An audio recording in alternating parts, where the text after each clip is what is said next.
Antes que Roma se convirtiera en un poderoso imperio, tuvo que enfrentar a un rival con igual de fuerza económica y militar. Cartago fue el rival de Roma por el control del Mediterráneo, y durante años entablaron guerras. Dichos conflictos fueron denominadas guerras púnicas, debido a que los romanos denominaban a los cartagineses Foeni, o fenicios de forma despectiva. Cartago era para entonces un poderoso imperio comercial en el Mediterráneo, y entró en conflicto con la República de Roma en el año 264 a.C. por la disputa de Sicilia. Esta primera guerra púnica terminó con una frágil victoria de los romanos e impuesto duras condiciones a Cartago. Con esta paz, los cartagineses disconformes iniciaron una expansión colonial en la península ibérica, lo que hoy es España. En estas campañas Aníbal Barca se hizo de nombre y de experiencia bajo el mando de su padre. Aníbal será uno de los generales que asestará las peores derrotas en la historia del Imperio Romano. En el año 218 Aníbal, al mando de un gran ejército, derrota a un aliado de la República Romana, y por lo tanto se inicia la Segunda Guerra Púnica. Una de las particularidades del ejército de Aníbal era el uso de elefantes de guerra, enormes elefantes que causan desorden y terror en las filas de sus enemigos. Estas unidades de caballería darán la victoria al general cartaginés en varias ocasiones, como lo fue en la batalla de Tajo, durante la campaña ibérica. Después de la primera guerra púnica, la flota cartaginense fue destruida, por lo tanto Aníbal debió trasladar un ejército de 100.000 hombres compuesto por cartaginenses e íberos por tierra, cruzar los Alpes y presentar combate en la península italiana.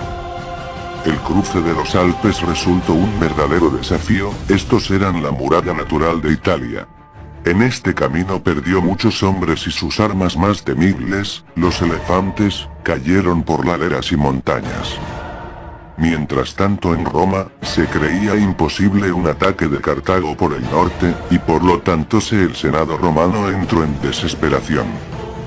Inmediatamente llamó a los cónsules cónsul Tiberio Sempronius Longo y a Publio Cornelio Escipión, que ya había sido derrotado en Tesino, para poner fin a Aníbal en el campo del río Trebía. El ejército de Cartago, disminuido y agotado, provocó una aplastante derrota a las legiones de Roma en el invierno de 218 a.C. Los dos cónsules dejaron su cargo. Al llegar al norte de Italia, Aníbal se encontró con los galos, con los que combatió y, no solo derrotó, sino que los convirtió en aliados y los convenció para que se una en su cruzada por la destrucción de Roma, comprobando una vez más su mando y liderazgo. El nuevo cónsul y comandante de las legiones era Cayo Flaminio Nepote, y se comprometió a derrotar a Aníbal. Con 30.000 legionarios fue en busca de la victoria. El 21 de junio del 217, Aníbal, simulando una marcha en escape, emboscó a las legiones de Flaminio a orillas del lago Trasimeno. Los mejores legionarios e incluso el cónsul Flaminio murieron en la batalla. El Senado, por dicha crisis, dio el poder absoluto a Fabio Máximo, un hombre avanzado en edad.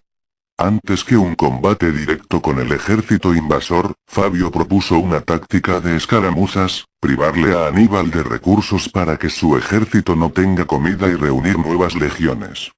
Esta táctica funcionó, pero los senadores querían resultados más tangibles. Con el fin de la tiranía de Fabio, los cónsules Emilio Paulo y Terencio Varrón se pusieron al frente de las legiones y buscaron enfrentarse a Aníbal. Los dos cónsules se pusieron al mando de 8 legiones, 80.000 legionarios, y se encontraron con Aníbal en los campos de Cana, que contaba con aproximadamente 40.000 soldados. Luego de la derrota del lago Trasimeno, las legiones romanas tenían muy poca preparación para el combate, algunos eran demasiado jóvenes. En cambio, Aníbal tenía un ejército ya veterano en la derrota romana y su caballería ligera. Los numidios demostraron ser mortíferos. Los dos ejércitos instalaron sus campamentos con relativa cercanía. Los cónsules decidieron desplegarse primero en el terreno de Cana. Aprovechando el curso de agua a su derecha y colinas pendientes, zonas boscosas en su flanco izquierdo, buscaron no ser rodeados por la caballería de Aníbal. Adoptaron una robusta formación tanto en filas como columnas de infantería. En las alas de la formación colocaron a la caballería.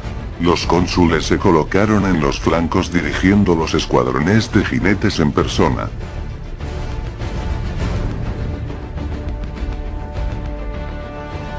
Aníbal situó su ejército en segundo lugar. El centro, compuesto de infantería ligera, tomó una forma de media luna, mientras que al igual que sus enemigos situó la caballería en los flancos de la formación.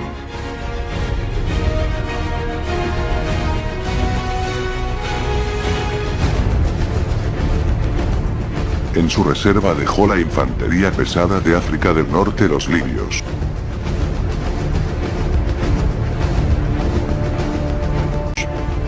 El combate comenzó cuando Aníbal le da la orden de que su caballería ataque la caballería romana en ambos flancos.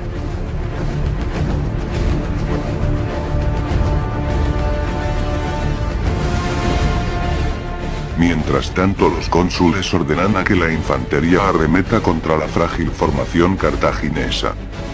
Por el peso de 70.000 hombres, la infantería de Aníbal retrocedió y la media luna se invirtió.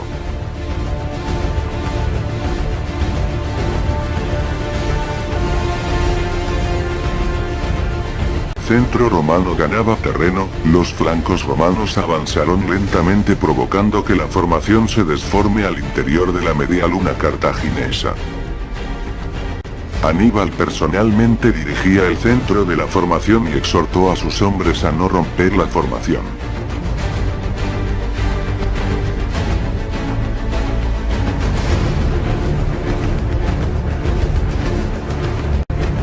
En ese momento, la caballería romana del flanco izquierdo romano, superada en número, se retiró del combate.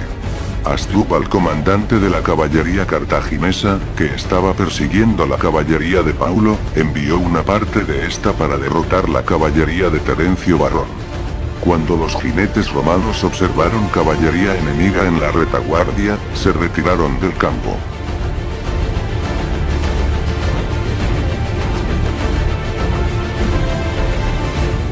En el momento preciso, Aníbal le ordenó a su infantería de reserva, los libios, que destruyeran el flanco romano.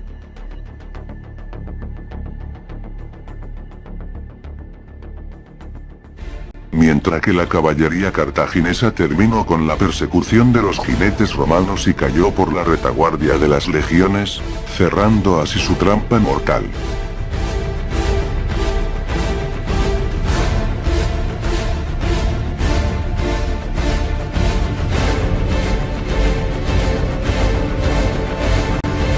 Aníbal había rodeado y masacrado a 70.000 legionarios, y asestó la peor derrota del Imperio Romano.